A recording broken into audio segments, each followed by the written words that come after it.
Hi, it's Laura, and today I'm doing just a couple of exercises regarding your hips and back and some pelvic stability and pelvic mobility, being able to move in a pelvic tilt forward, which is anterior tilt, and backwards, which is posterior tilt. So here we go. Let's start supine on your back.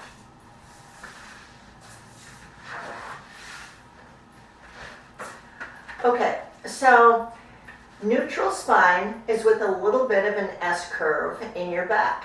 And we want to practice going in and out of neutral with as much mobility in the pelvis, also known as the pelvic girdle, as much movement as possible.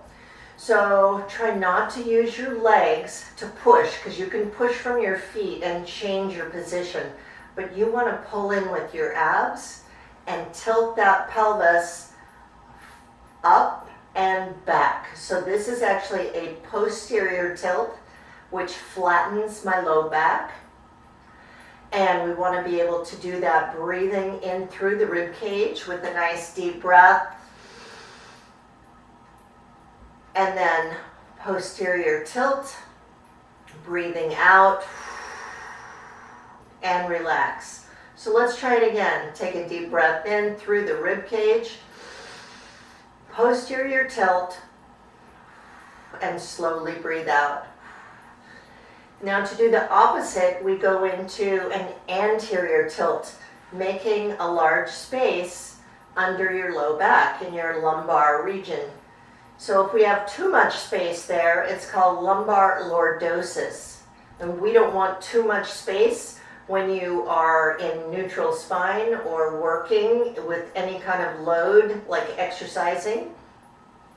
You want to be able to have a very nice neutral spine and be able to support it with some compression of the transverse abdominis that goes this way. So we're just going to practice pressing down and then tilting forward, that anterior tilt, and pushing down and posterior tilt and anterior. Once you have a good feel for that, now let's put it into practice. I want you to take a nice deep breath, breathe out, give me a little bit of a posterior tilt, holding some compression, a little bit of pressure on your low back, and then slowly, without changing anything, pick up one leg, and then pick up the other leg. And see if you can maintain that pressure. If you can, go with a dead bug, which is a very gentle heel or foot tap while you remain with some pressure down, not letting your legs pull your pelvis up and create space. So you have to use your abdominals to stop your pelvis from going forward, because your leg wants to pull the pelvis forward with it. All right, good. And now we can practice the same thing on quadruped, which is hands and knees. And in this position, you can again just isolate the pelvis. Make sure your hips are directly over your knees. You're not sitting back or leaning forward, and that your hands, wrists are directly under your shoulders. So you're going to pelvic tilt. This is a posterior tilt, tilting my pelvis back. So I'm kind of tucking my tailbone, pushing my low back out and stretching muscles here. And then I let it go to neutral. And then I let it go all the way to anterior tilt. So we've got three positions. Pulling up into an extreme posterior tilt. Let it go to neutral. And let it go all the way. Now, we're going to add something else to this. We're going to add, when it's all the way down in its anterior or forward tilt, I want you to pull your shoulder blades down and lift your chest up, looking slightly up. And then go into that pelvic tilt, pushing out, that posterior tilt. neutral, anterior tilt, and pull your shoulder blades down, lift the chest and slightly look up. And one more time.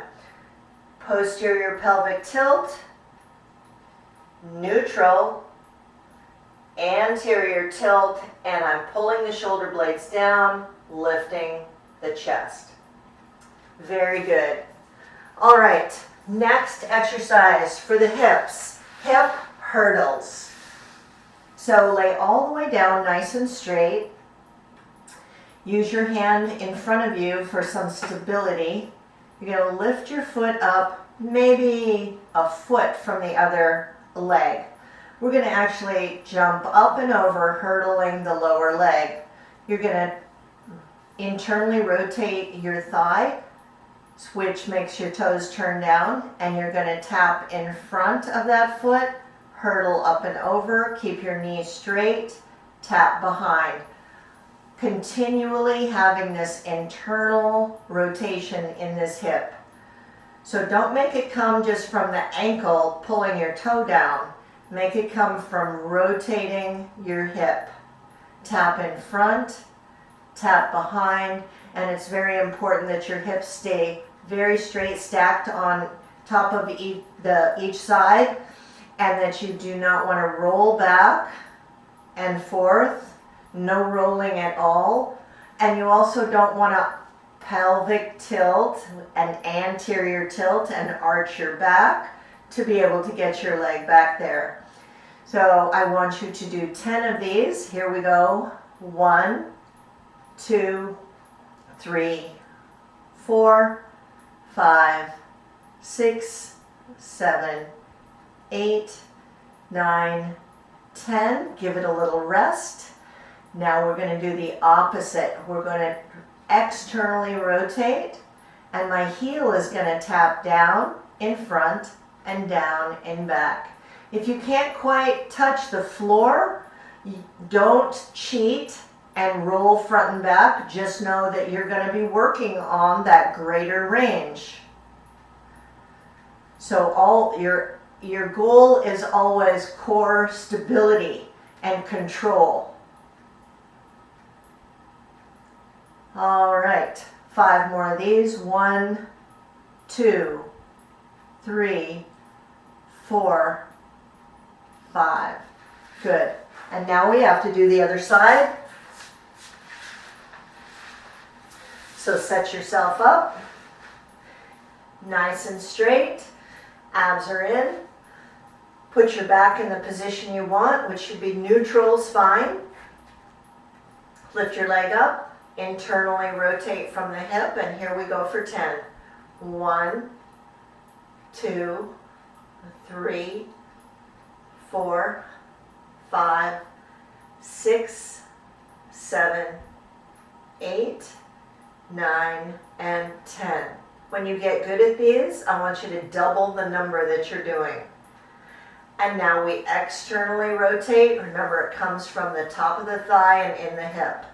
And tap down, in front, and in back. 2, 3, 4, 5, 6, 7, 8, 9, 10. All right, very good. So that is it for today. And just to finish, I want to show you what this pelvic tilt looks like on paper. So let me grab this. And as you can see, there are a variety of ways your back can be. The one with the star is neutral spine. There is the S curve that you can see here, and that's what we want. We don't want too much curve. This is extreme lumbar lordosis. This is too flat. Your vertebrae are built to where they connect in this S curve perfectly. And that is where you're the strongest, where the bones fit together the way they were designed. So have fun with those exercises, and I will see you later.